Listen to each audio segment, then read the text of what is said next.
소장님, 오늘은요 이 호재 중에 호재, 이 GTX에 대해서 얘기를 해볼 건데요.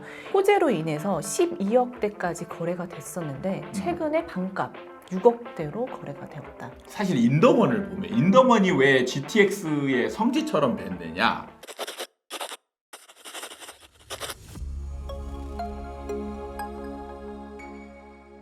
반갑습니다. 아파트 사이클 연구소 소장 이현철입니다. 배짱입니다. 반갑습니다. 네. 소장님, 오늘은요 이 호재 중에 호재, 이 GTX에 대해서 얘기를 해볼 건데요. 이 GTX를 얘기할 때 항상 떠오르는 단지가 있어요. 항상 떠오르는 동네. 그렇죠. 어딘지 아세요? 네, 인더원. 그쵸. 바로 인덕원이 항상 나왔거든요. 아니 왜 인더원이 GTX의 저도 성지가 됐는지 나 이해가 안 된다. 그쵸. 근데 무슨 GTX 얘기만 나오기만 하면 이 인덕원이 기사거리를 많이 나오는데 네. 오늘 또한 이 인덕원의 한 단지입니다. 네. 이 호재로 인해서 12억대까지 거래가 됐었는데 최근에 반값 6억대로 거래가 되었다. 미친 거 아니에요? 반값이 됐다는 거죠.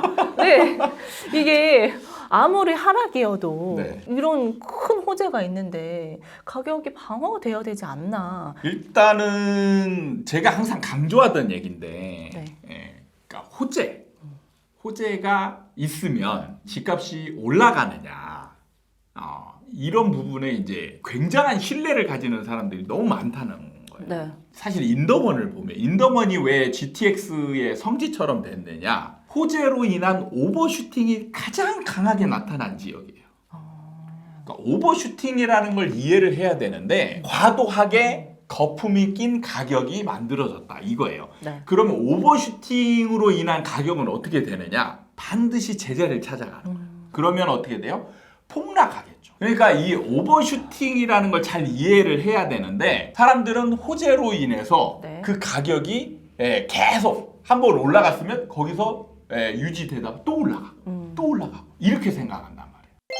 근데 소장님, 오버슈팅이 될 수 있다, 그리고 제자리로 돌아간다고 말씀을 해주셨잖아요. 근데 이 지역은 호재가 있는 지역이잖아요. 네. 그래서 사람들이 느끼기에는 떨어져도 이 호재가 있으니까 어느 정도 방어를 해주면서 그 적정 가치보다 좀 더 윗선에서 좀 방어가 되지 않을까, 이렇게 또 생각을 할 것 같거든요. 네. 이 적정 가치가 어느 선에 맞춰지느냐, 이게 네. 좀 헷갈릴 것 같아요.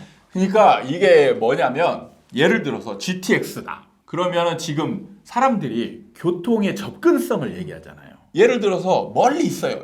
뭐 교통이 생겨. 그러면 강남 접근성이 좋아지니까 가격이 올라가겠죠. 근데 자 여기서 강남이라는 기준이 있는 거예요. 기준이 있잖아요. 근데 그 기준이 만약에 쑥 가라앉아요, 가격이. 그럼 얘가 교통 호재 때문에 가격 방어를 하다 보면 역전 현상이 생길 수도 있잖아요. 그렇죠. 그럼 이게 말이 되느냐? 안 되죠.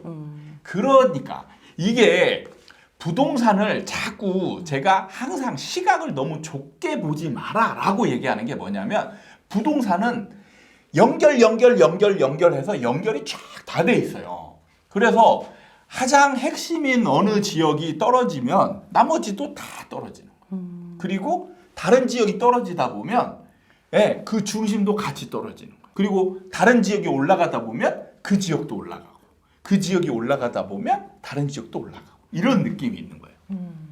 어쨌든 기준점이 되는 곳이 있고 거기에 따라서 가격이 움직이는 거다. 그렇죠. 그러니까 호재가 있는 지역이 있으면 특히 교통 호재는 더욱더 심한 게 네. 교통 호재라는 거는 어디를 갈 수 있기 좋아지니까 네.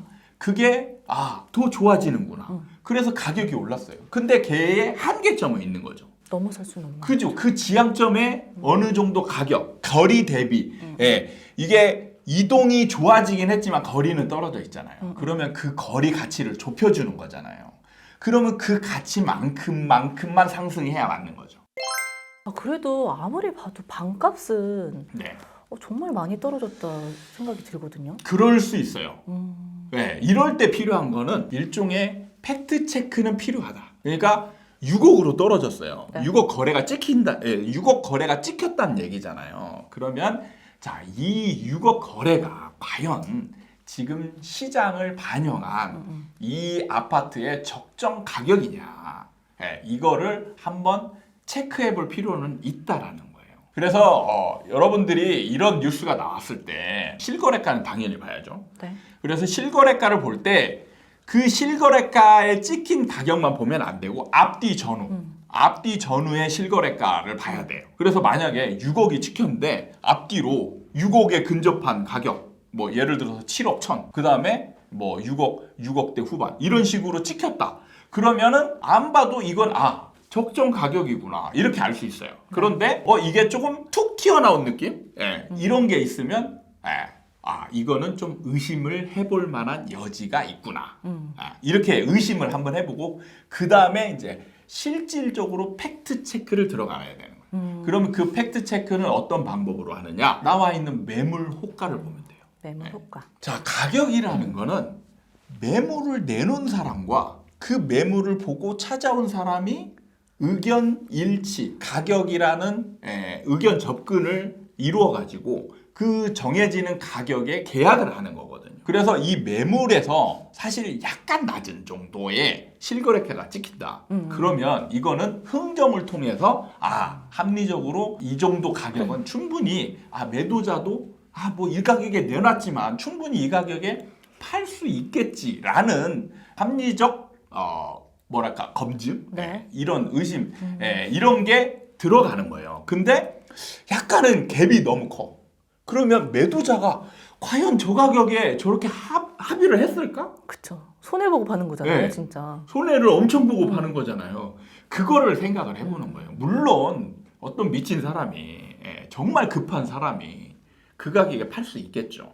근데 이런 상황은 드물게 일어나는 일이고 그 다음에 중요한 거는 뭐냐면 이렇게 약간 낮아진 가격이 유지가 되는지가 중요한 거예요. 그러니까 우리는 지금 6억 거래가 찍혔다라는 거는 이 아파트 가격이 6억이라는 얘기잖아요. 그러려면 이 가격이 유지가 돼야 돼요.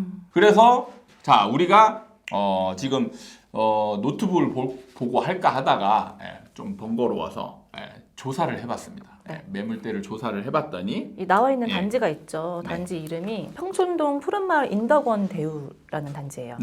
그래서 저희가 실거래가와 매물 호가를 좀 조사를 해봤죠. 그래서 보니까요, 2021년 8월에 실제로 33평형이 12억 4천에 거래가 되었어요. 12억 4천. 그리고 최근에 2023년 12월 12일에 6억 8천에 거래가 되온 거죠. 그렇죠. 근데 앞뒤 가격을 보니까 앞뒤 가격을 보면은 지금 바로 직전에 7억 9천이 거래가 됐고 그 다음에 그 전에 8억 3,800. 그러니까 어찌됐든 저희가 지금 실거래가를 보고 매물 호가도 봤죠. 실거래가는 앞뒤 뒤에는 저희가 최근 거래라서 뒤에 거래는 못 봤지만 이전에는 7억 9천, 8억 3천에 거래가 되었고 매물 호가는 8억대에 형성이 되어 있다.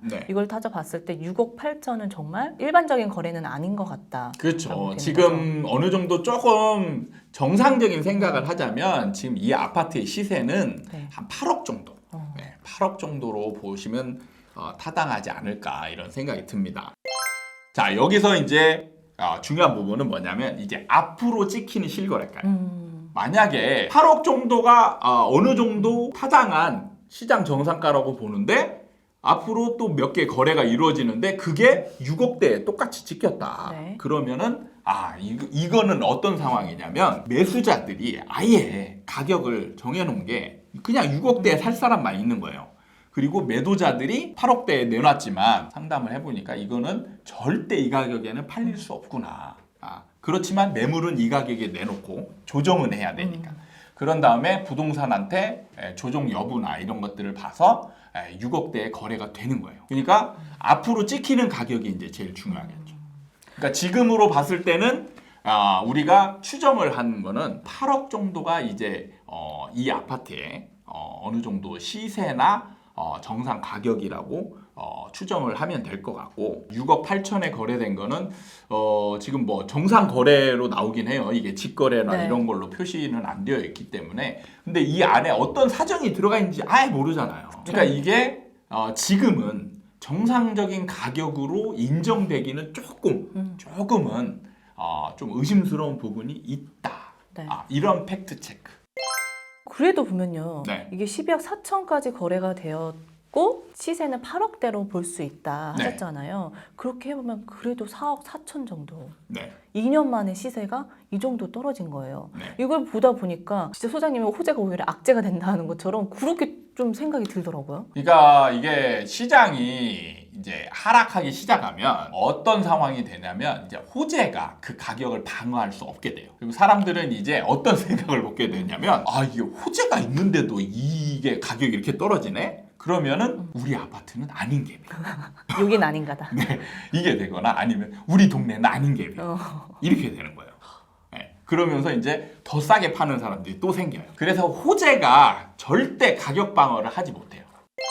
그러니까 이게 호재가 있으면 상승장에는 정말 가격 상승을 이끌어 줄 것이고 하락장에도 가격 방어를 해줄 것이다 라고 좀 굳게 믿는 사람들이 많을 것 같은데 이거 영상을 보시면서 좀 다시 한번 생각해 보실 수 있는 것 같아요. 그렇죠. 그러니까 우리가 이제 정리를 하자면 시장을 우리 구독자들은 어떻게 정리를 해야 되냐면 상승장에 호재가 생겼다.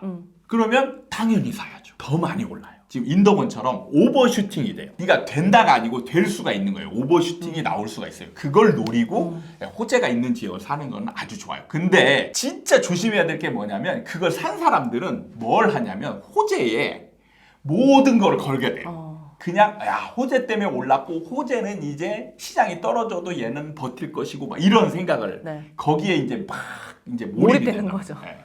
끝을 보겠다. 끝까지. 그렇게 절대 하시면 안 되고 어차피 떨어질 건 떨어진다. 더 많이 떨어질 수 있다. 그러니까 우리는 시장만 알면 된다 이거죠. 시장만 알아서 아 떨어질 타이밍이 됐다 싶을 때에 후딱 여러분만 조용히 빠져나오는 거예요. 오늘도 저희 아파트 사이클 연구소 채널을 사랑해주신 여러분께 감사드리고 다음에 도움이 되는 영상을 가지고 또 찾아뵙도록 하겠습니다. 감사합니다. 감사합니다.